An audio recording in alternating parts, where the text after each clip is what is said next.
Family, can we talk for a moment? Because I feel like somebody came here today carrying chains they've been wearing for so long. They almost forgot what freedom feels like. You've been dragging disappointment, dragging heartbreak, dragging shame, dragging that cycle of almost, but not quite. And you've gotten so used to it. You started believing that this must just be your portion in life. But I came to remind you, it's time to break free from what's been breaking you. See, here's the thing. The enemy doesn't have to kill you to destroy you. He just has to keep you stuck in the same thought pattern, the same broken relationship, the same toxic habit, the same replay of old pain. And the danger of being stuck is that you start calling it a normal. You start adjusting to dysfunction like it's home. But God never designed you to live bound. He called you to live free. Sometimes freedom doesn't start with the world changing around you. It starts with you changing within you. You have to decide, I'm not carrying this anymore. You have to open your mouth and declare, this thing that broke me will not define me. Because your past may explain you, but it doesn't have the authority to define your destiny. Maybe you've been carrying the betrayal of someone who said they loved you. Maybe you've been carrying the rejection of the people who should have covered you. Maybe you've been breaking under the weight of comparison, scrolling through other people's highlight reels while questioning your own worth. But I dare you today to lay it down. To declare, I am not what broke me. I am who God is building me to become. And let me tell you this. When you finally decide to break free, it won't always be clean. It won't always be pretty. Sometimes freedom looks like crying until your soul feels lighter. Sometimes it looks like saying no to people who are used to you always saying yes. Sometimes it looks like deleting the number, blocking the access, changing your environment, rewriting your narrative. But every time you choose freedom, you're choosing your future over your fear. There is greatness in you that has been suffocating under the rubble of your brokenness. There are gifts in you that have been waiting for you to unclench your fists from what hurt you, so you can lift your hands toward what heals you. There is power in you that hell has been trying to bury under shame, but heaven already wrote your name in victory. So today, right now, I'm speaking over your life. This is your breaking free moment. This is the day you say, I will not keep rehearsing the pain when I can start practicing the promise. I will not keep watering the weeds when I've been called to plant seeds. Family, it's time. It's time to stop treating your chains like jewelry. It's time to stop making peace with what's been trying to destroy you. It's time to stop letting what broke you become your identity. It's time to break free from what's been breaking you. And when you walk out of those chains, don't just walk out quietly. Walk out boldly, walk out loudly. Walk out declaring that the same power that raised Jesus from the grave is alive in you, and no chain has the right to hold you anymore. Because freedom isn't just possible. It's already yours that when you begin the journey of breaking free, the first step is recognizing the chains that have been holding you back. And the hardest part about recognizing those chains is that most of the time they don't look like chains at all. They look like comfort. They look like routine. They look like the life you've learned to settle for. You wake up and tell yourself, this is just the way things are. This is who I am now. This is what I have to live with. But that's not true. That's survival mode disguised as destiny. And there is a huge difference between surviving and living. Survival keeps you breathing, but living unlocks the freedom to dream, to grow, to stretch, to move beyond what hurt you. But you can't step into living until you recognize that what you've been calling a normal is actually what's been keeping you bound. Chains are sneaky like that. They come in the form of broken relationships, where you know deep down you deserve more, but you've convinced yourself that settling is safer than being alone. They come in the form of habits that numb your pain, but never heal it. Scrolling endlessly on your phone, binge watching, eating your emotions away, lashing out at people who love you because you don't know how to express the hurt inside. They come in the form of mindsets that whisper lies. You'll never be enough. You'll always fail. You'll never rise above this family pattern. You'll always be overlooked. And the more you rehearse those lies, the more they feel like truth. That's the deception of chains. They grow so familiar you forget you're in bondage. Recognizing the chains means pausing long enough to examine what's been shaping your days and your decisions. It means asking yourself hard questions. Why do I keep repeating this cycle? Why do I always end up back here when I said I was moving forward? Why do I feel heavy every time I leave that person's presence? Why do I keep silence in my dreams just to fit into someone else's version of me? These questions are painful because they peel back the layers of denial. But until you expose the chain, you can't break it. The truth is, some of us inherited chains. We were born into households where dysfunction was the norm. Maybe you grew up watching your parents fight and thought that's what love was supposed to look like. Maybe you grew up in poverty and were told not to dream too big because disappointment was inevitable. Maybe you were spoken to in ways that made you believe you'd never measure up. And without realizing it, you started carrying their chains as your own. But just because you inherited it doesn't mean you have to keep it. You can recognize it for what it is and decide that the cycle stops with you. Other chains we picked up along the way. Life happened, and we didn't know how to process it. That betrayal, that loss, that rejection, it cut so deep that instead of healing, we covered it. We covered it with busyness, with fake smiles, with pretending we were fine. But the covering became a chain. And the more we ignored it, the heavier it got. Now here you are, years later, still living in the shadow of something that should have been released a long time ago. Recognizing the chain doesn't mean you're weak. It means you're finally brave enough to confront what's been breaking you. There's also the subtle chain of comparison. You might not call it a chain, but it's been stealing your joy for years. Every time you measure your progress against someone else, you're tying another link around your heart. You look at their highlight reel and feel like your life is behind schedule. You minimize your own accomplishments because they don't look as shiny. You delay stepping into opportunities because you're waiting until you feel as good as someone else. That's bondage, and the saddest part is, robs you of appreciating the unique journey designed just for you. Recognizing the chains requires honesty, and honesty can feel like betrayal to the version of yourself that learned how to adapt to pain. That version of you will fight to stay alive because it doesn't know who you are. You know that something in your spirit has been whispering, there's more. You were not created to keep circling the same mountain, to keep apologizing for your existence, to keep hiding behind the shadow of what happened to you. The very fact that you can feel the weight of the chain is evidence that you were created to be free. If you were meant to stay bound, you wouldn't even notice the heaviness. You would have called it life. But the stirring inside you, the ache for more, is proof that the chains don't belong on you. So many people will walk around carrying invisible chains and never confront them, because confronting them means admitting something is broken. But the moment you recognize that chain, you've already begun weakening its power. Naming it out loud, writing it down, facing it in prayer, admitting it to someone you trust, that's how you shine light on it. And chains can't survive in the light. They thrive in secrecy and denial, in silence. But once you say, this is what's been holding me, you strip it of the authority it had over you.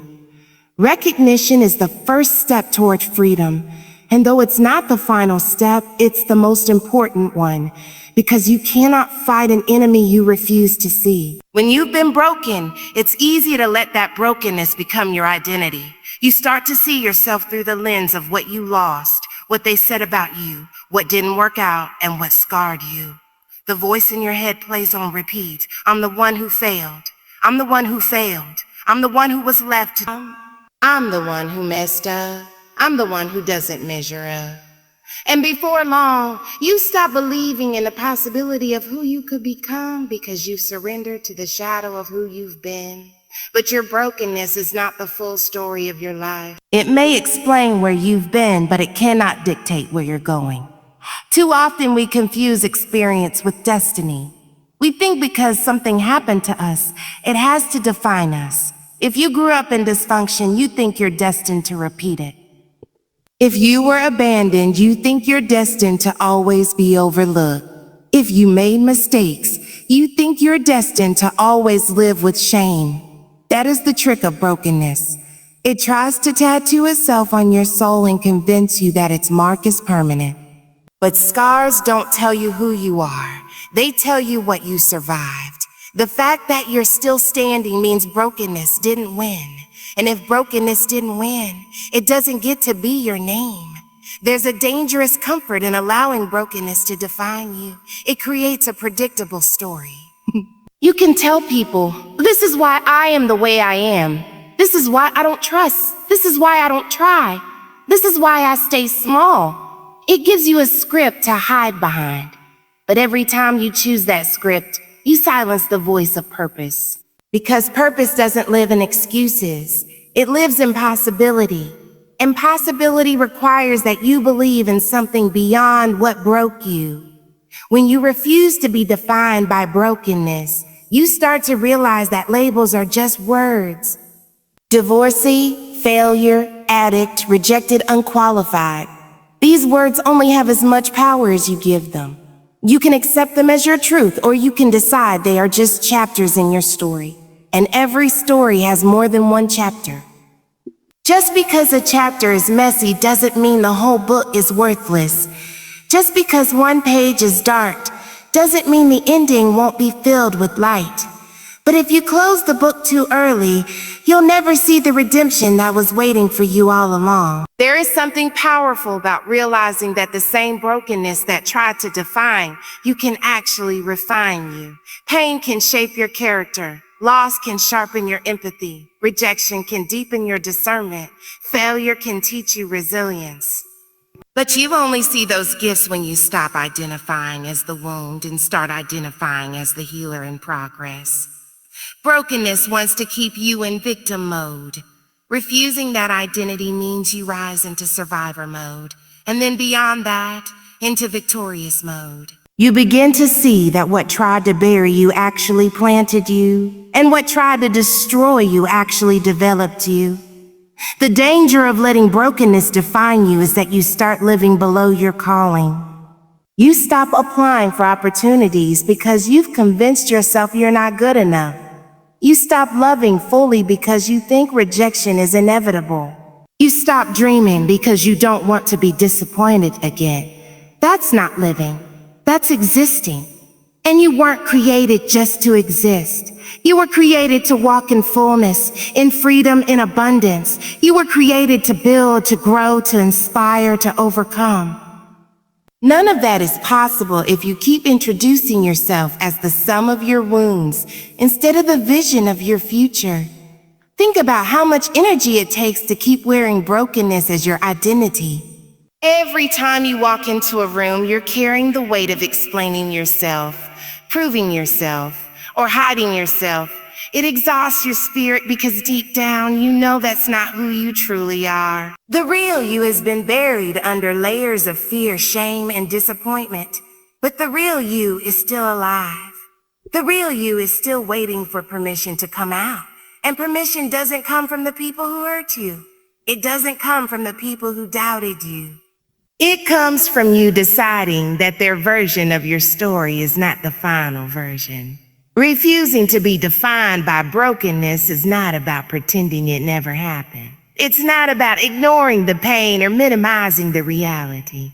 It's about refusing to let that pain write your name in stone. It's about saying, yes, I've been through it. Yes, it hurt me. Yes, it changed me. But it will not define me. That kind of declaration takes courage. It takes a willingness to grieve, to process, to heal, and then to rise. Because healing is not just about what you recover from. It's about who you become because of it.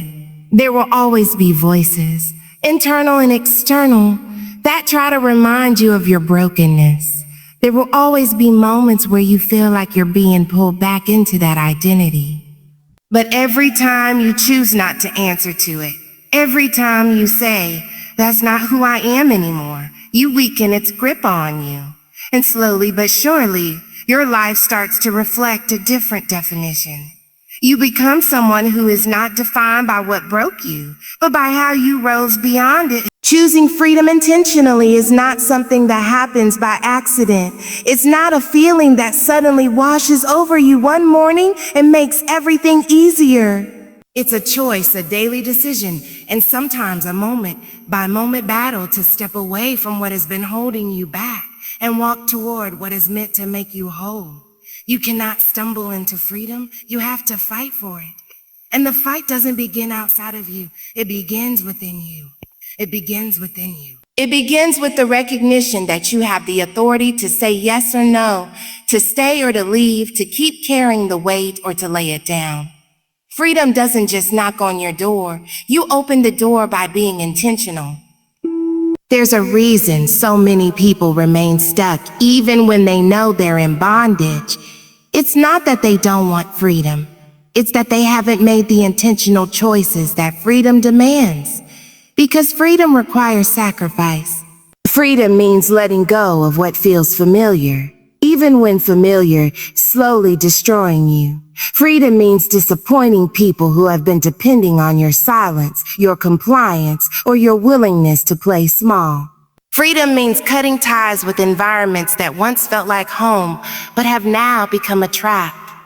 These are not easy choices. They hurt. They stretch you. They make you question whether you're strong enough to actually live without what you're walking away from.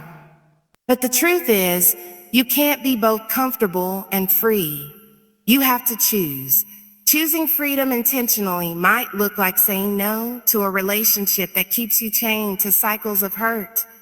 It might look like ending conversations that always leave you drained and empty.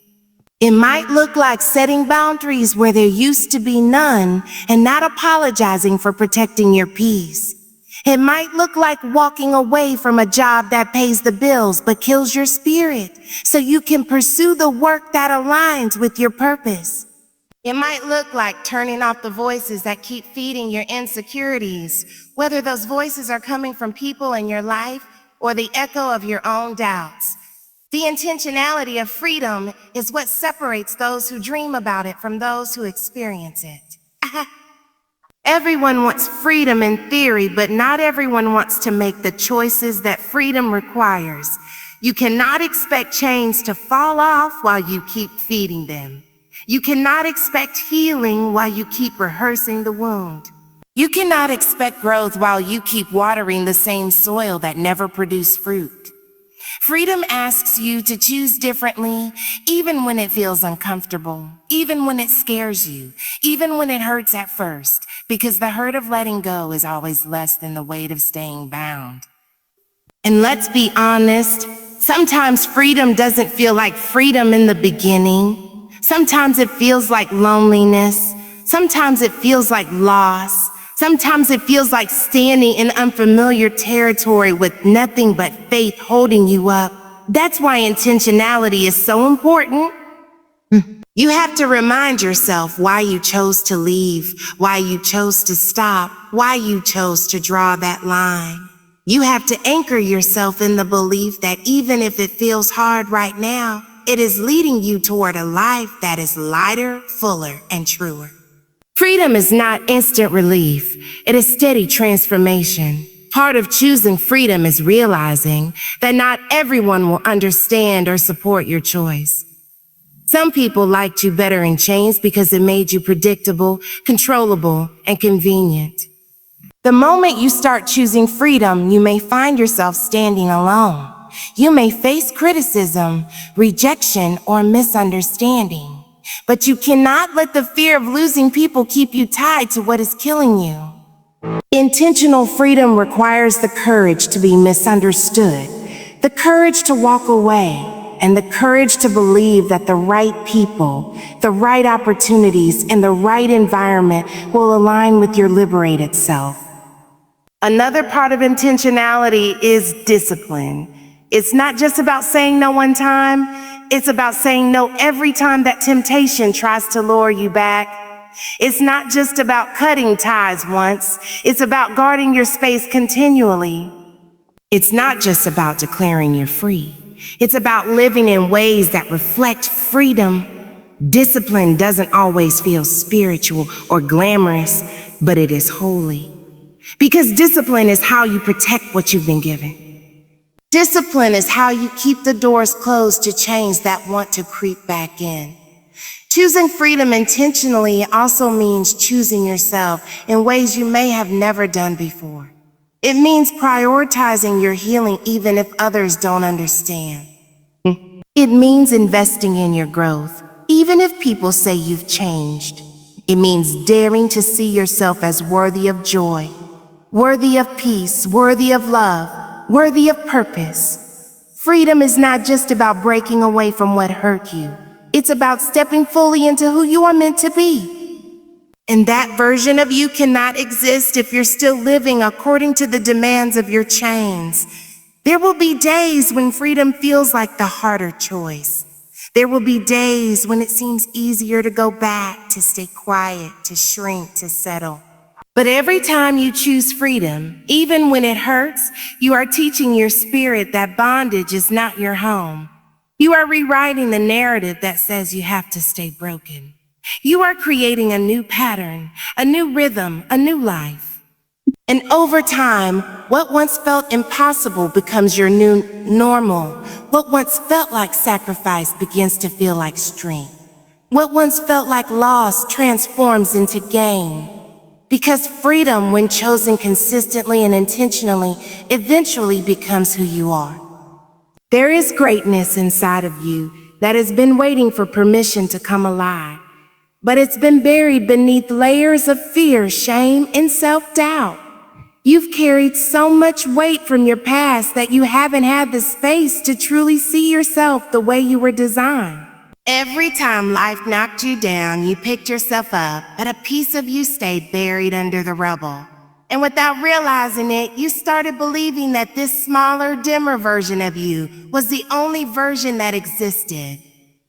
But the truth is, there is more inside of you than what has been expressed, more inside of you than what people have seen, more inside of you than what the enemy has tried to suppress.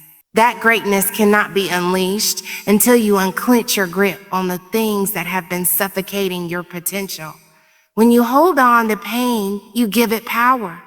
When you hold on to disappointment, you allow it to take root in your soul. When you keep replaying rejection, you give it the authority to become the loudest voice in your life. And all the while, the greatness within you waits. It waits for the moment when you decide that what hurt you will no longer lead you. It waits for the moment when you say, I'm tired of rehearsing this pain. I'm ready to release it so I can make room for what's next. Because you cannot nurture greatness while clinging to brokenness. One has to give way for the other. The greatness inside of you was never meant to stay hidden. It was never meant to remain dormant. It was designed to manifest in your words, your choices, your relationships, and your purpose. But as long as you continue carrying the weight of what broke you, you will never have the capacity to cultivate it. That's why letting go is not weakness, it's strategy. It's not about forgetting what happened, it's about refusing to let what happened choke the life out of what still wants to grow in you. Think about a seed planted in soil. If that soil is filled with weeds, those weeds will steal the nutrients, the water, and the sunlight that the seed needs to grow. The seed has the potential to become something beautiful, but as long as the weeds are present, the seed will struggle to break through. That's what happens when you carry unresolved pain. It becomes the weeds in your soil, draining the life out of you, stealing the energy that was meant to fuel your purpose, keeping you small when you were destined to expand. You cannot unleash the greatness within until you start pulling up the weeds that are strangling your soul. Unleashing greatness means you stop apologizing for your potential. It means you stop minimizing your voice so others won't feel threatened. It means you stop shrinking your dreams so you won't outgrow the circle that has been comfortable with you being small. Greatness requires courage, and courage is uncomfortable. Courage means you speak when you feel like staying silent. Courage means you apply when you think you're unqualified. Courage means you take the step even when you can't see the whole staircase. And every act of courage feeds the greatness inside of you until it begins to spill over into every part of your life. The enemy of your soul would love nothing more than for you to stay hidden under the rubble of your brokenness, because he knows that once you rise into your greatness, you become a threat to everything that tried to break you. That's why the attacks came so hard. That's why the betrayal cut so deep. That's why the rejection stung so badly. It wasn't just about hurting you. It was about silencing you. Because if your greatness ever gets unleashed, there is no limit to what you can do, who you can reach, or how many chains you can help break for others. Your greatness is not just for you. It's connected to the people assigned to your purpose.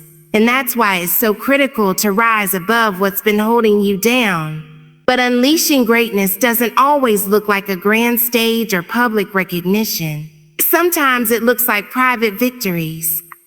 It looks like choosing peace over chaos, healing over bitterness, forgiveness over revenge. It looks like showing up for yourself consistently, honoring your body, protecting your mind, and nurturing your spirit.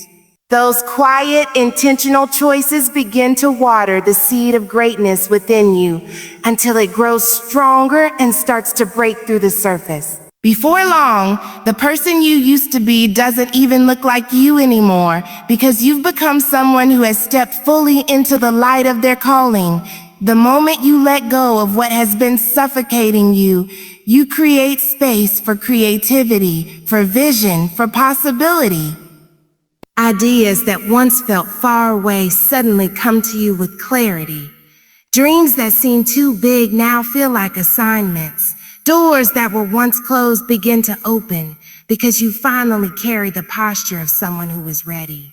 Greatness doesn't wait for perfect conditions. It waits for a willing heart. And when your heart becomes willing, when you decide to release the baggage and walk in freedom, greatness begins to rise from the inside out. Unleashing the greatness within is not about becoming someone new. It's about uncovering the person you were always meant to be. It's about peeling back the layers of pain, fear, and doubt until you see the brilliance that was there all along. It's about realizing that the fire in you has not gone out. It's been waiting for the breath of faith to ignite it again. And once it ignites, nothing and no one can put it out. Walking out boldly means deciding that your freedom is not something you have to tiptoe into. It's something you declare with confidence. Too many people get set free but still live as if they're bound. They walk lightly, apologetically, almost secretly, afraid that someone will notice they're no longer the same. They're free but still hiding. They're delivered but still quiet. But true freedom demands boldness. It demands that you step out of the cage and refuse to keep acting like the door is still locked. When you walk out boldly, you send a message, not just to yourself, but to everyone watching, that you are no longer who you used to be. Boldness is not arrogance. It's not about pretending you have it all together or acting like you never went through anything. Boldness is authenticity. It's standing in your truth without shrinking. It's saying, yes, I was broken, but I'm healed now. Yes, I was lost, but I'm found now. Yes, I made mistakes, but I'm forgiven now. Boldness is the refusal to let shame write your story. It is living out loud in the freedom you fought for, without apology and without hesitation. Walking out boldly will cost you something. Not everyone will be happy to see you free. Some people liked you better when you were bound, because your chains kept them comfortable. They could predict you, control you, use you, or even feel superior to you. The moment you start walking boldly, some of those people will fall away, and that's okay. Boldness is not about keeping everyone happy. It's about staying true to the freedom you've claimed. Boldness might cost you relationships, approval, or even opportunities that are not aligned with your growth, but it will never cost you your destiny. When you walk out boldly, you become a living testimony. People will see the same person who once cried themselves to sleep now standing tall. They'll see the same one who thought they'd never recover now smiling again, dreaming again, living again. Boldness turns your private victory into a public witness. Without saying a word, your life begins to speak. And what it says is, if I can be free, you can too. Walking out boldly is not just about you. It's about the people who are still bound and watching from the sidelines, waiting for someone to show them that freedom is possible. Boldness is also about claiming the authority you already have. You don't have to beg for peace, beg for joy, or beg for purpose. Those things are your inheritance. You don't have to walk around timidly, hoping life will treat you better this time. You get to declare what belongs to you and move like it's already yours. That kind of boldness confuses the enemy, because the enemy thought the chains would silence you forever. But when you stand up, when you speak up, when you walk out in confidence, you prove that nothing can hold you down when you've made up your mind to live free. There is a posture to boldness. It's in your shoulders no longer slumped with shame. It's in your head lifted high, not in pride, but in confidence. It's in your steps that no longer drag, but move with intention. It's in your voice that no longer whispers, but declares with strength. Boldness transforms the way you carry yourself, because you no longer see yourself as a prisoner. You see yourself as someone destined, chosen, equipped. Walking out boldly also means embracing the unknown. Freedom doesn't come with a roadmap. When you step into a new season, you won't have all the answers. You won't know every detail, but boldness is faith in action.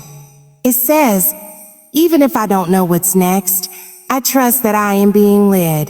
Even if I don't see the whole path, I trust the one who is guiding me. Boldness doesn't eliminate fear, but it refuses to bow to it. It acknowledges the fear, but chooses to keep moving anyway.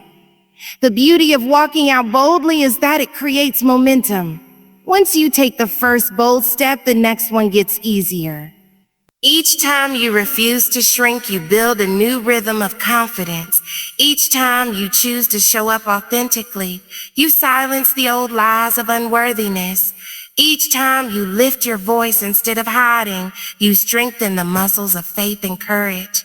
Boldness becomes a lifestyle, and before long, you can't even recognize the timid version of yourself that once lived in chains. This is the moment to walk out boldly. Not tomorrow, not when it feels convenient, but now. You've carried the weight long enough. You've hidden in the shadows long enough. You've played small long enough. Boldness is your announcement to the world and to yourself that freedom has finally taken root in you. It is your declaration that you will no longer let fear dictate your choices, no longer let shame silence your voice, no longer let brokenness determine your worth. So straighten your back, lift your head, and step forward. Walk out of every chain that once held you. Walk out of every lie that once defined you. Walk out of every cycle that once trapped you. Do it with boldness, with confidence, with joy. And as you walk out boldly, remember this. You are not just leaving something behind. You are walking into everything you were always meant to be. Boldness is not just your exit. It's your entrance. It's the way you claim your future, the way you own your identity, the way you declare to the world that freedom is not just an idea, it's your reality. And from this moment on, you will not just survive, you will live boldly, freely, and fully.